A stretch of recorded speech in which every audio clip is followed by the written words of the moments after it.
Hey, this is the Trump Democrat here. So we're going to talk again today about the opioid so-called crisis. And this is in response to a video that Ring of Fire put out with Mike Papantonio and Farron Cousins. Now, these attorneys, these gentlemen here, are actively involved in cases against drug manufacturers. Um, for product liability for their manufacture of prescription narcotics. But you know what? You know what? I don't really understand. What I don't really get. I don't get how these two gentlemen here and others on the left, progressives, will tell you all day, every day, 1,000 times how the drug war has been a failure. You know, since the modern drug war basically started in the 1980s, and in that period of time, we've actually done very little to curb rates of drug use. Um, so on that end, it's been a failure, and um, it causes all kinds of other problems because now we have um, a mass incarceration of people. We have hundreds of thousands of people in in jails all across the country for these narcotic violations, be they users or more often than not, or dealers. And in a lot of ways, this is counterproductive because you take someone who is an addict, they have uh, a medical condition, whatever they're using, cocaine, meth, whatever. They're addicted to that. They need some kind of help, but instead of giving them medical help, you're putting them into the belly of the beast that is our criminal justice system. So when you're younger, or if you're going through a particularly rough patch in your life and you turn to some of these illicit substances for in an attempt to self-medicate, or just because you're young, or know any better, or whatever, you're just experimenting, whatever, you're taking people who are otherwise, most of them, not bad people, um, and you put felonies on their record, which is going to have long-term lasting consequences for their life. Now, say you're relatively young, 20s, 30s, whatever, and you pick up a few felony possession charges or cocaine. A lot of places, any amount of that's a felony. Any amount of meth, any amount of anything in Florida except marijuana is a felony. So if you have one Xanax pill that wasn't prescribed to you in your possession, that's a felony. You could be charged with a felony, and you know, if the courts go through with it, that'll be on your record for life.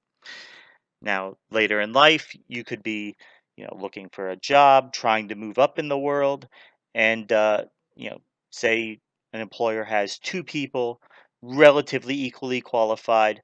Uh, One person has no felonies on their record, and they look at the other person's record and they see 4 or 5 felony drug convictions. Now, who's gonna most likely, move up in that case? It's gonna be the person without the felonies. That don't have to worry about that. And so these people are substantially hampered in, moving through life. And you actually kind of give them not really much to lose, because it's going to be very difficult, very hard for them to get ahead, substantially more so than other people. So, at that point, what's the point of staying clean and sober, because it's not really gonna get you much because the damage is already done. But then when it comes to prescription narcotics, opioids, these same liberals forget about all that. They forget about the failures and the negative ills of the drug wars, and they say, on these products, we need a war. you know, and maybe it's because they're being manufactured and sold by people in suits, and not um, gangs in Mexico or Guatemala, and being distributed on the streets by, most of the time, poor youth who have nothing, no other real prospects in life. So they'll see a guy on the street selling drugs, and they'll say, "Oh, lock that guy up for 20 years. That's going to be a waste." But on the flip side, when somebody in a suit and tie does it, they're going to be foaming at the mouth. Lock them up. Lock them up. And this bears proof, even in this issue, this still applies. So for about 10 years now, the government's been, carrying on with its normal drug war activities, but they've greatly expanded um, the war on prescription opiates. Uh, the enforcement mechanisms, they're raiding doctors' offices, they're raiding pharmacies, distributors, you know, they are putting tons of pressure on these doctors. If you prescribe too much, you're going to lose your license. We're going to lock you up. If you're a pharmacist, you need to be questioning these prescriptions. Don't just fill, fill, fill. You have a quota at your pharmacy. So once you've filled this number uh, of prescriptions for narcotics, you're done for the month. Doesn't matter if somebody comes in and they legitimately need the medicine. You're at your quota. You can't sell anymore. So it doesn't matter how much pain the person's in or what kind of legitimate medical need they have, doesn't matter. Go somewhere else. Try to find a place that's not at their quota, whatever. Now, this big push, this war has been effective at reducing the amount of opiates being prescribed. If you look at the year by year prescription counts for about the past 10 years, you definitely see a downward trend. And during that time, if you look at the deaths from overdoses, uh, you see the opposite. You see it going up unabated, without regard to the number of opiates being prescribed, and that's in large part because prescription opiates are not the driving force behind the deaths in this so-called epidemic. That would be synthetic opiates, manufactured illicitly, like fentanyl and heroin. Now, if you put those together, they're the vast majority of um, overdose deaths. The death rate from pharmaceutical grade product is, you know, much lower. So they are attacking the problem in the least efficient manner. It's like the left's policies on gun control. Ban assault weapons, which commit a relatively small percentage of the number of gun deaths in the country, but that's where they focus on. The focus is not on um, other things that can be done. It's on these ancillary, minor side issues. And why is that? Why is that? Well, if you tell a law-abiding American, I'm sorry, you are not allowed to own this type of weapon, most of the time. They may not like that, they may not agree with it, but at the same time, most of them are not going to uh, go out there and try to sidestep the law and obtain something through illegal channels. Most law-abiding Americans are not going to do that. And the criminals out there, however, they've been doing that. That's their game plan. They don't go to gun shops and buy guns. They buy guns on the black market, or they steal them, or whatever, smuggle them. So, your street level dealers who you tell, hey, uh, please stop dealing drugs, or hey, please stop lacing your heroin with fentanyl because it makes it much more toxic and you're going to kill people. Please don't do that. They're not going to listen to that. Now, who is going to listen? Your doctors who are being threatened with prosecution and revocation of their license. Pharmacists are listening to that because of the fear of getting shut down and possibly locked up for complicity.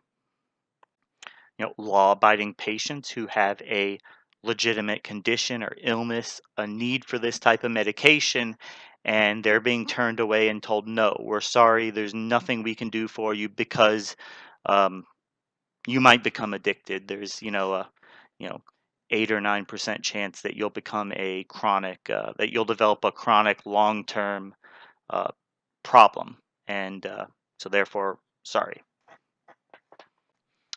Now, most of those people, they're probably going to be upset. They're not going to like being told that you have to suffer in pain because of what's happened to other people. But most of the time, they will not go through black market channels. They're not going to, you know, be on the street trying to score, substances, even though they have a legitimate need for it, and the medical community says no. Um, the addicts, well, they don't care about that. They're going through backdoor channels all the time because they're probably using way more than a therapeutic dose. So all these regulations are hurting the people that are least at risk from an overdose. And these guys like Mike Papantonio, Farron Cousins, they don't have any real answers to this problem, other than telling legitimate patients to suffer. That's it. That's their only solution. That's the only thing that they can come up with pretty much, is to tell legitimate patients, we're sorry, you can't have this because you might get addicted. So if you're suffering from chronic long-term pain, oh well, get used to it, because you're not going to be able to take anything to fix it. You're not going to be able to lead a normal life. We're sorry, but we can't take the risk that you'll become addicted. So you can lay and wallow in bed all day long, because that's what you're going to have to do. It's like saying, well, some parents abuse their children, and that's very true. So therefore we can say we're going to take all children away from every family, because we don't really know who might become an abuser and who won't. So the only way we deal with that is to just take it all away. Doesn't make a lot of sense. One of the worst aspects of the opioid epidemic is the fact that it could have been fixed years ago had it not been for corporate-owned politicians. This story to me is nauseating, and I know we've told parts of the story. The story is going to be told more and more, Farron, as the litigation continues. But I mean, the thumbnail sketch is this. In our effort to become tribal in our politics, that is that Democrats do no harm if you're a Democrat, Republicans do no harm if you're a Republican, and we're incapable of actually looking back and saying what's real and what's not real. And this is a perfect situation, okay? And so let me not be tribal here as I tell the story, since I'm one of the people taking the depositions of these opioid distributors that distributed opioids all over the country. It makes me a little angry because I'm seeing firsthand what actually happened. And we want to believe that, somewhere in the political scale, in the realm of politics, somebody says, you know what, sometimes corporate money just isn't important to me, and I'm going to do the right thing. And I wish we could have said that about the 8 years during the Obama administration. And let me preface it by saying, as you probably know, I appeared on television show after television show, everything from CNN to MSNBC to Fox News, supporting President Obama. But I got to call shots like I see them. Now we learn that during the opioid crisis, the very worst time of the opioid crisis, that the Attorney General who had been appointed by Obama was Eric Holder. And Eric Holder came from a law firm called the Covington Burling Law Firm in Washington, D.C. And he worked for them in their white-collar criminal division, and he took care of handling the cases of white-collar criminals, Wall Street white criminals, pharmaceutical white criminals, environmental polluter white criminals, white-collar criminals, you name it, those are the people he handled. He had a partner named Houghton, who was also a lawyer for Covington and Burling, and Houghton represented McKesson. Pick it up from there. Well, McKesson, what we know during the Obama years, the DEA, actually a local office really of the DEA over in Colorado, had been working around the clock. They had kind of this consortium, 12 different DAs from 11 different states. They were ready to make the move on McKesson for creating these pill mills all over the country. They had all the evidence. They could show without a doubt McKesson knew they were shipping millions of pills to towns with populations of a few thousand. They knew McKesson knew what was happening. They knew it was addictive. They knew they were the problem. So before these DEA officials could make this move, they had everything ready, put all their ducks in a row. It was a slam dunk. They found out that at the same time they were doing this massive investigation, that Eric Holder had worked out this sweetheart deal with McKesson to allow them basically to get off the hook. They were going to fine them $1 billion is what they were going to do. They were going to strip their license and registration so that they couldn't distribute these narcotics basically anymore. And there are, I believe, the third or fifth largest publicly owned corporation or publicly traded in the country. Right. McKesson is. Right. I mean, they're massive.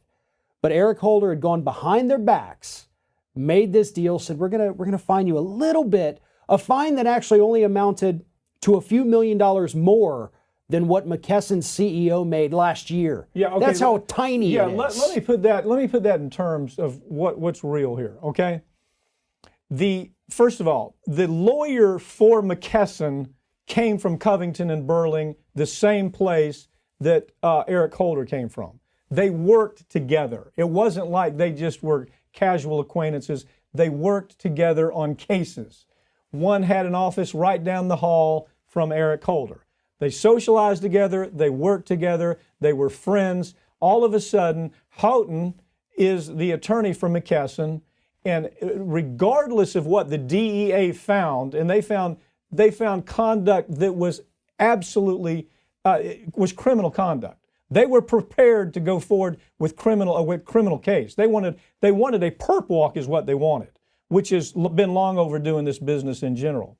So all of a sudden, this goes from we're going to do all these bad things secretly without the DEA even knowing about it. Eric Holder and Houghton, the Department of Justice, they work out some secret deal and all of it goes away. And by the way, the CEO of this company, that when they were fined $150 million, the CEO's compensation package is $650 million. The CEO's compensation package is $650 million. So, okay, where does all this go? It tells the story.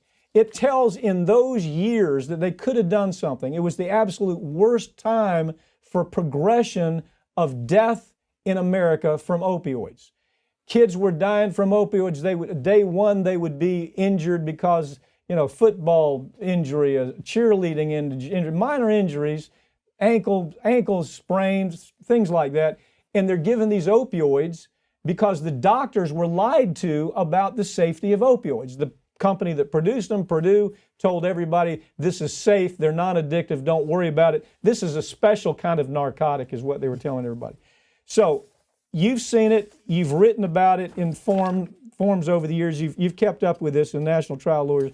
This is the comparison. This is 1999. This is the death map of 1999, okay? This shows, if you look at the brown here, in 1999, this was the area people were dying. That was in West Virginia, okay? Little bit of activity out here on the West Coast, but really out of control over in West Virginia. By 2016, this is the death map. What this represents, these brown areas that you see, just the brown area, represents 30 human lives, 30 deaths for every 100,000 people, okay? The tan area is kind of the mean. It's only about 16 to 17 deaths per 100,000 people. The tan, as you can see, by 2016 is all over the chart. This is 1999. This is the progression of death in America. This was done by the CDC. When I showed this in a deposition to one of the witnesses, my reaction was this. He said he'd never seen it. Okay? For somebody to have never seen the CDC's death map, every year they showed the progression of death in the United States, every single year.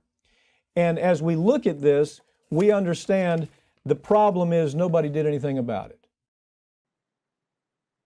Right. I don't think these doctors were under the impression that these substances have no potential whatsoever for addiction. I mean, these are scheduled, controlled substances. Doctors know that. Doctors are aware of that. They don't put drugs on the schedule of controlled substances if there's no risk whatsoever or that if they're perfectly harmless. They don't do that. And the vast majority of these opioids are Schedule 2 drugs, which are the most highly restricted drug that is able to be prescribed. So you can't at the time you couldn't get more than 1 month at a time. So not like the doctor can put yeah 400 pills here and a month and 6 refills. Come back in 6 months. No, you have to come back every single month because to make sure that you still need these drugs because they have a good potential to become addictive.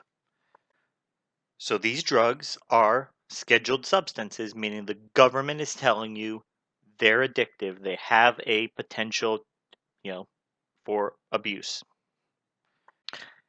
However, these new generation of opioids have less abuse potential than opioids that were commonly used before.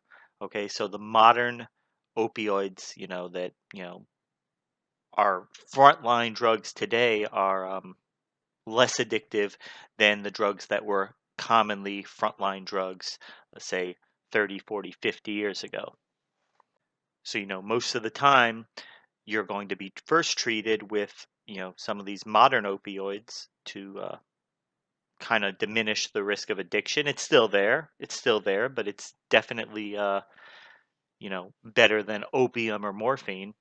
And so they will try to get results with one of those before they um, resort to one of the older, more potent opioids, morphine, Demerol, things like that. And the some of the most dangerous opioids were put on Schedule 1, meaning there's uh, almost no way, almost can be used for pretty much nothing except certain clinical trials and stuff, but they're not routinely able to be prescribed to patients. It's for research and experiment only. Like heroin is a Schedule 1 substance, meaning any possible benefit is far outweighed by the risks of harm. And yeah, so if you're a doctor and you are completely unaware that a Schedule 2 substance has the potential for addiction, then you probably don't need to be practicing medicine. And that's not to say that there are not and were not doctors who were overprescribing, because you're always going to have that. Okay. And there's doctors who underprescribe. There's doctors who, you know, will not prescribe these substances because they're too concerned with addiction to allow their conscience to let them do it. And for all the hoopla and all the harping on the pill mills, the pill mills, the pill mills, um, yeah, were there um, medical practices that were, you know, giving out prescriptions a lot of them they shouldn't have been giving out? Yeah, there were.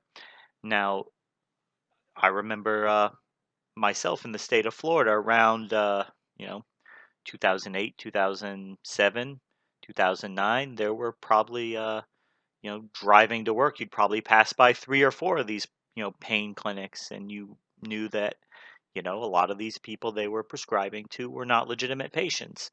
Okay, so we shut the pill mills down. They raided the offices, arrested the, worst of the doctors, whatever. They're shut down. Now that has actually not had a negative impact on the overdose deaths. They keep going up. Okay, so you're saying the pill mills, the pill mills, the pill mills. Okay, we shut those down. And what effect is that having on the death rate? It's not. No effect. And this is not too a complicated matter. It's not does not take rocket science to see what's going on here. So, if you have somebody who is, addicted to an opioid, a prescription opioid, say the hydrocodone, Percocet, oxycodone, whatever, and they're going to their pill mill once a month and they're getting their prescription, for 200 or 300, whatever, however many pills they're getting, and they are, I don't know, taking 10, whatever number a day.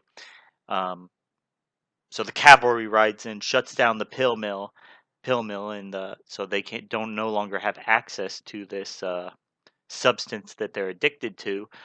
So what do? Are they going to just quit cold turkey overnight? Are they just going to say, oh well, hey, they shut the mill down, so I guess now it's time to get clean?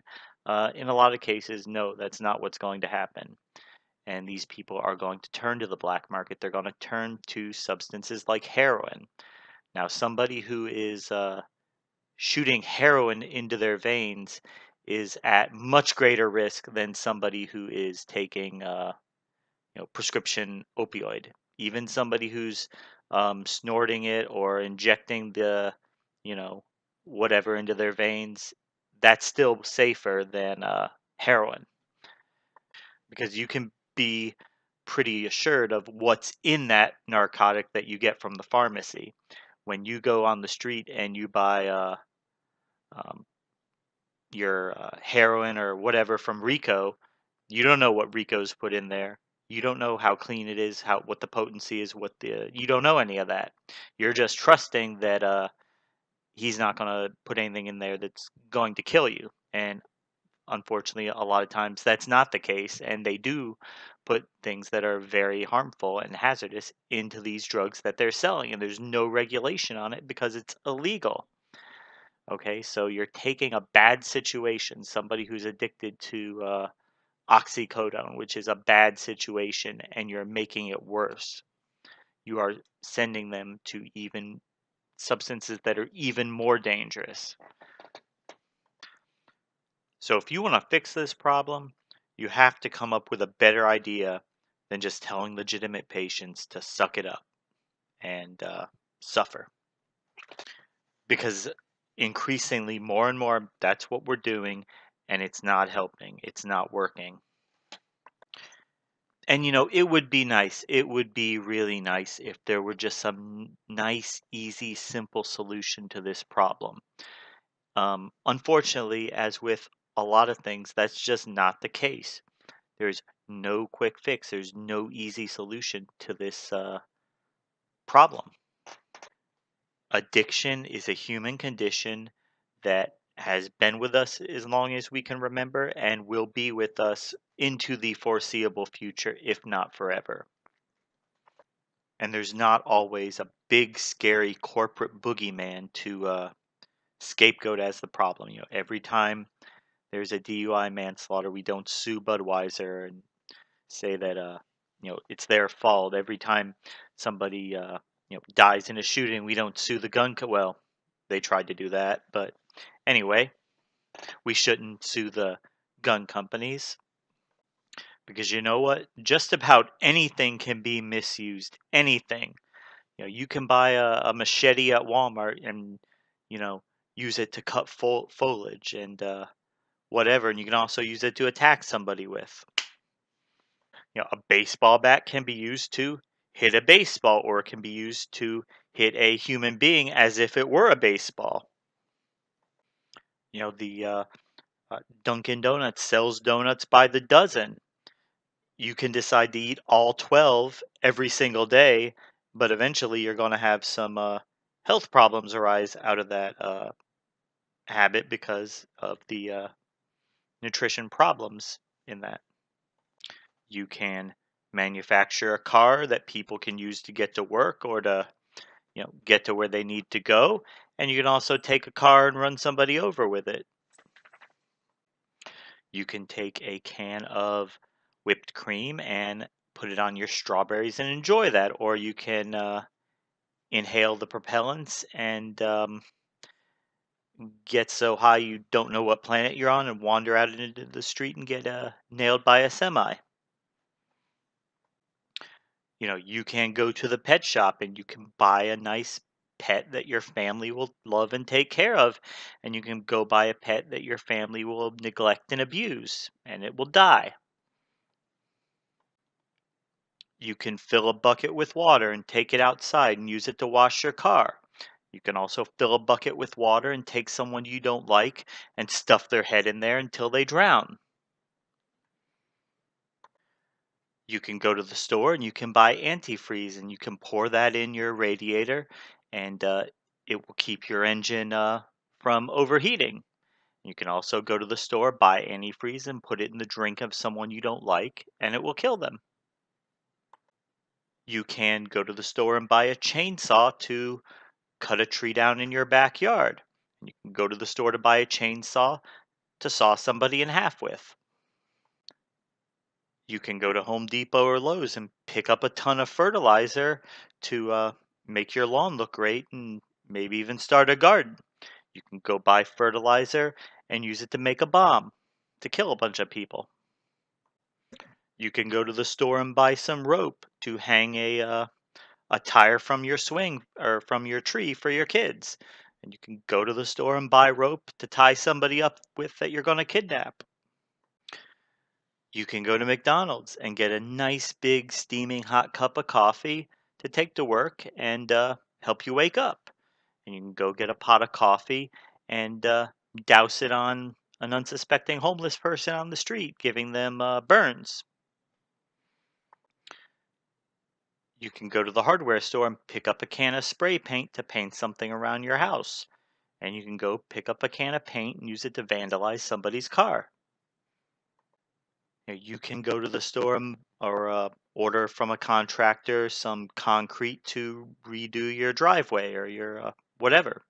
And then you can order some cement and bury someone's car in it.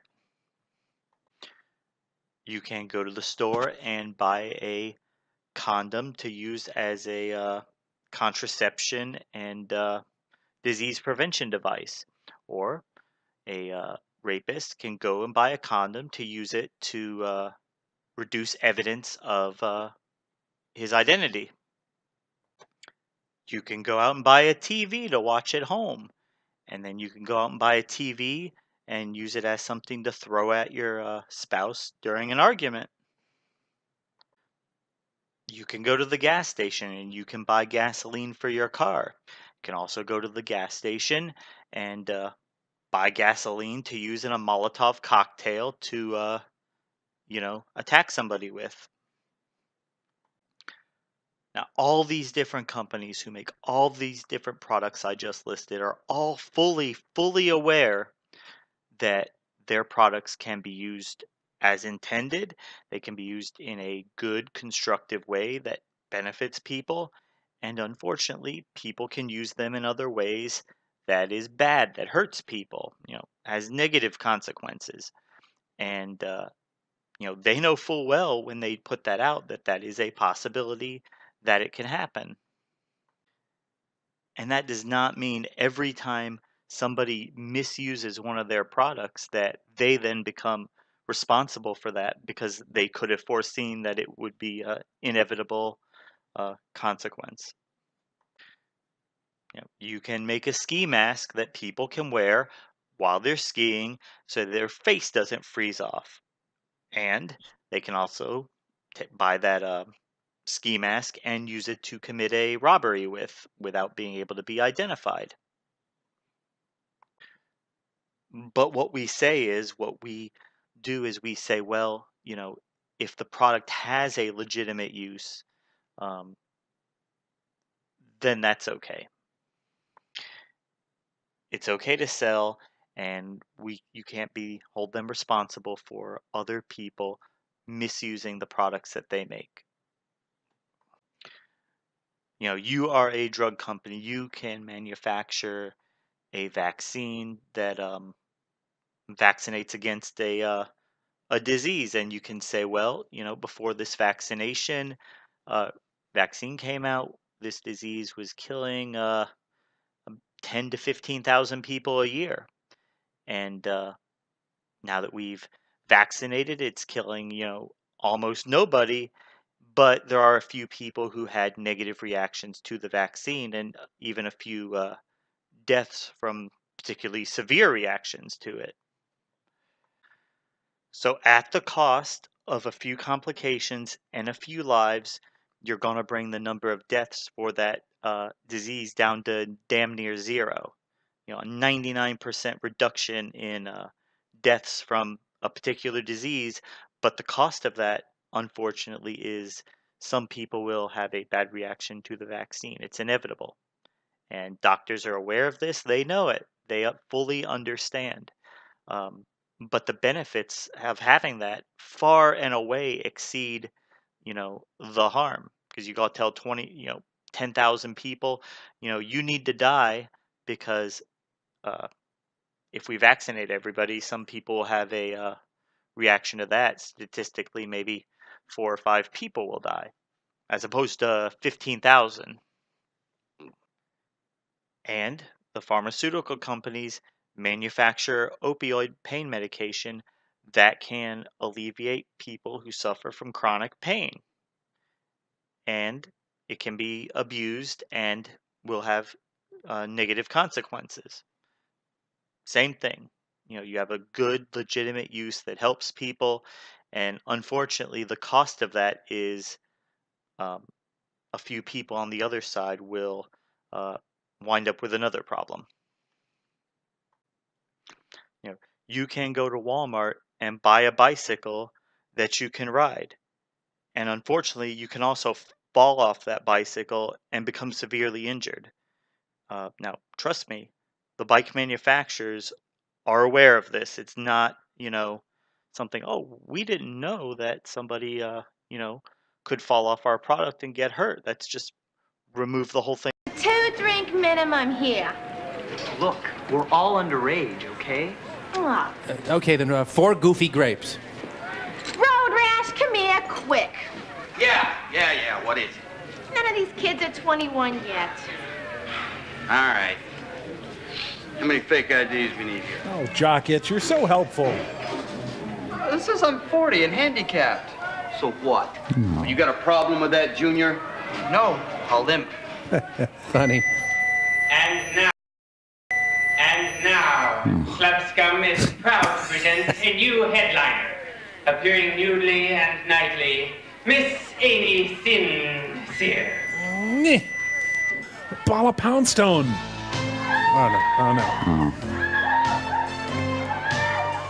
Oh, my God. If this is your God, you have a severe ontological crisis. Amy, get off the stage. Sit down and shut up. Yeah, low-impact aerobics. Put more clothes on. I don't know, but I think it's sort of an improvement. So do I. Yes, girls, this is the only way to make your boyfriends like you. Great music. Ladies and gentlemen, Billy Squire. Wow, you can see your armpits and everything. See? When's the poetry slam start? Am I next? Should I strip too? She also does a great fan dance with an electric window fan. This is a great place to have your kid's birthday party. Take the kids to Club Scum Playland. The Lesser Kennedy's on the town. Yeah, right down to the workout gear. Great, now try getting it away from him. I bet you showed her how to do that, huh, Daphne? Well, I am a good glove thrower. Oh, he's one of those cat clocks. Well, what do you think, folks? Is she a hit or a miss? They should really add an S to that. Hits? Yeah. I don't... Amy, you don't know what you're doing. Get off the stage! Amy! Wow, they got a scum side seat.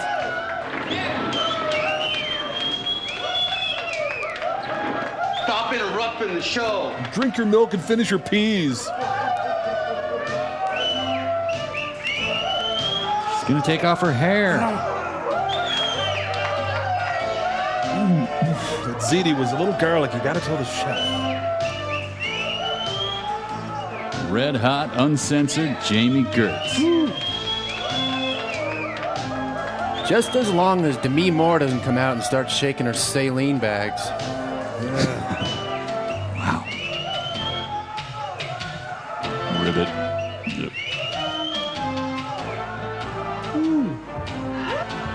I want you to treat me like dirt. Like Phil Dirt? Spill your drinks on me. No, they're $4 each. Show everyone that I'm not wearing any underwear. You mean under your underwear?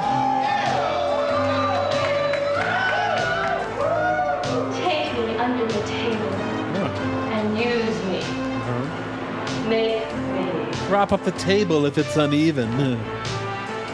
your woman. My bike's right outside. Yeah, it's a 10-speed. I live right around the corner, you know what I mean? Look, she's just drunk. She doesn't even know what she's saying.